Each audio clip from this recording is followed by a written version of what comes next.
What do you think most people get wrong about motivation? They think it's a permanent fix. They think it's something that is a constant. They think that maybe once I get it, I'm going to hold on to it. And that's the thing about that I was telling you, that I always talk about. Nothing is permanent. Nothing is permanent. And a lot of times you have to learn to perform without motivation. You have to learn to perform without purpose. You have to learn to perform a lot of different things. And that's what people think. They think I need to have this motivation to work out, to study, to be better. So if they don't have it, they just don't fucking do it. And that's where you fail. You have to learn to train your mind well beyond motivation. If you have motivation, that's great. That's some kindling to the fire. All it takes is a little bit of fucking spark, you can burn the whole forest up. But motivation, you have to learn to exist without it. You have to be your best self when you're least motivated. And that's the tricky part about all that shit. Motivation is just a word. You have to have these different things in your mind on where you want to go and know that motivation is not going to get me there. Because I'm not going to always be motivated. And discipline is good too. But without a clear headspace, there's no discipline. What do you mean? So let's say we have a circuit breaker, okay? And I'm loading everything up to one fucking circuit. Just load it up. It's gonna fucking blow. And once that thing blows, man, the circuit's all fucked up. You gotta have each thing plugged into the right spot, like a fucking crowded garage. You can't put anything in it. Once your brain is crowded, discipline is great. Motivation is great. But if you can't fit shit in your brain because it's all fucking cluttered with shit, there's no discipline.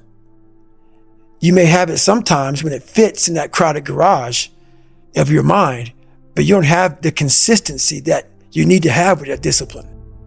They need purpose to perform. You need to get to a point in your life where there's nothing on the docket. There's no 5K. There's no I'm going to get into school to be this or that and still perform to the highest level. Because what people don't get is one day that thing's going to come up. And if you're not constantly performing without purpose, you're not going to be ready when the time comes. It's this magical thing, purpose, that we're all looking for. But what's funny about it all is that we need these things to perform. But we don't take a second to realize the purpose is always there.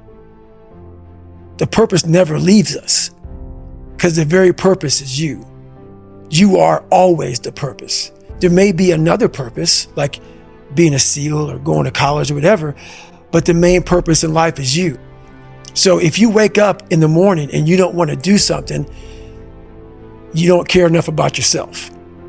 And that's what you need to really research is, man, why am I not doing this for myself? Because that is the number one purpose in life, is to better oneself. So that's the only purpose I fucking need. I call it mental zones. I don't get into it much because it would be here all day. But basically, is you're organizing your mind so you can put that discipline. So a lot of people talk about discipline. Okay, great. Why do you fall off the fucking wagon? Why can't I continue with this routine? Going to the gym, being better, waking up early, eating the right foods. It's because maybe it's your kids, maybe it's your wife, maybe it's your job, and it's all just stuffed in your fucking brain. You don't have it compartmentalized and organized in these nice shelves. Like you look in the garage, it's all fucking a nice organized militant garage. Hey, where are my dumbbells? Right there. A lot of people whose brain, hey, where's my dumbbells? Let me look. They're fucking throwing shit. They're looking through totes. They're all fucked up. So where am I going to put discipline in that mind if I can't find other shit?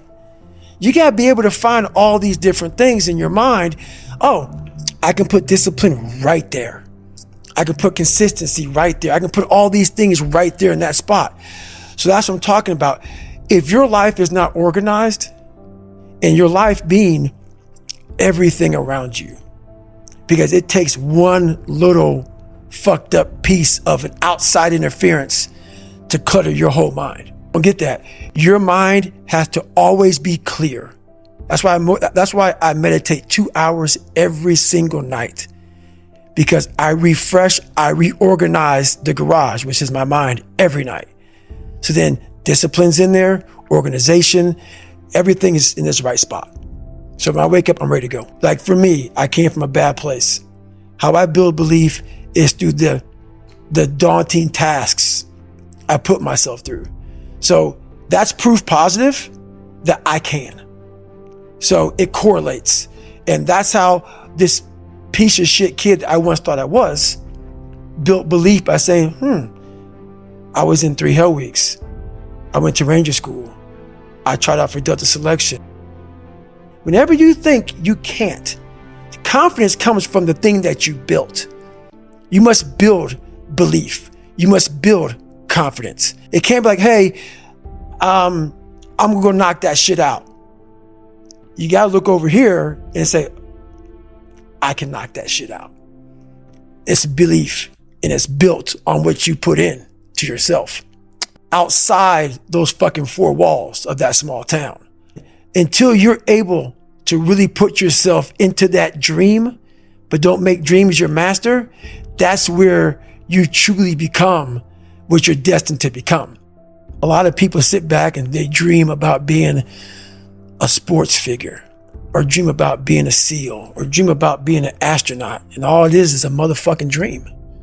They don't put the work behind the dream. That dream has become their fucking master.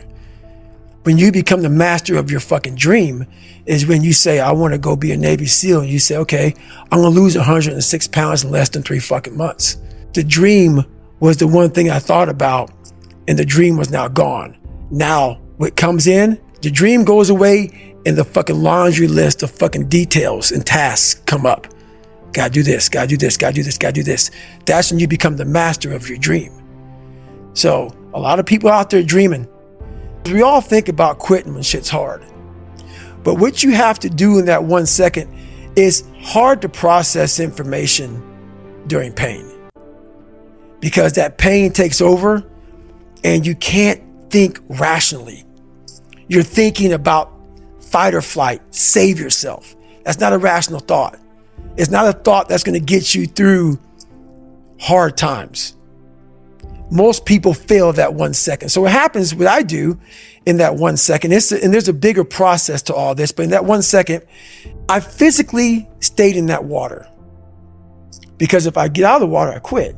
So I physically stay in the water, but mentally, I'm on the fucking beach with the fucking instructors. And the instructors, it's cold outside, so they got these parkas on. They got their cup of fucking Joe, and they're warm because they've already been through it.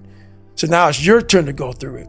So mentally, I get back with them. I'm still in the water physically, but mentally, I'm back with them. I'm chilling. I got my parka on, and now I'm thinking logically because I'm warm now. Mentally, I'm warm. I've taken that 1 second. Let's not quit yet, Goggins. Let's fucking think about your options. Where are you going to end up if you quit this shit? Where are you going to go? What are you going to say to yourself? Because you know you're going to get warm. The second you get out of this water, you could take a shower and you could be warm. And in 5 days, you could be out. So I start thinking logically. I calm my brain down because your brain just wants to get the fuck out. Ring the bell, put your helmet down, get warm, then you're really fucked. And these are the things you have to think about in the 1 second decision. So that's what that's all about. It's about gaining control of your mind, putting things back in the proper perspective, and then saying, I really do want to be here. And I'm going to have a bunch of these 1 seconds through this 130-hour journey. And I have to learn to control these, because if I fail one of these 1 seconds, I will not be a SEAL. I will not be a doctor. I will not be a lawyer. I will not be whatever the fuck it is. So that's how important that 1 second decision is. It's all about your mind takes control of you. You have to say, fuck you. I run this motherfucker. And that's what that's all about. Because I know every motherfucker ain't going to do what I'm going to do. So this is how you level up. That's how you level up. I know there's a whole bunch of people with that right there. That fires me up. That makes me fucking happy, what you just said. That brings joy to my life right there. Why? Because I know there's so many people that have the ability and just refuse to get off that couch. refused to study a few more hours, refused to go deeper, to go further. And that's where I gained the advantage. It's so easy to be great nowadays, my friend, because most people are weak. Most people don't want to go to that extra mile. Most people don't want to find that extra because it sucks. It's miserable. It's lonely. You talk about that you were kind of, lonely by yourself. I was the same way. And that used to hurt me growing up. Now I fucking thrive in that shit. That's the only place to be.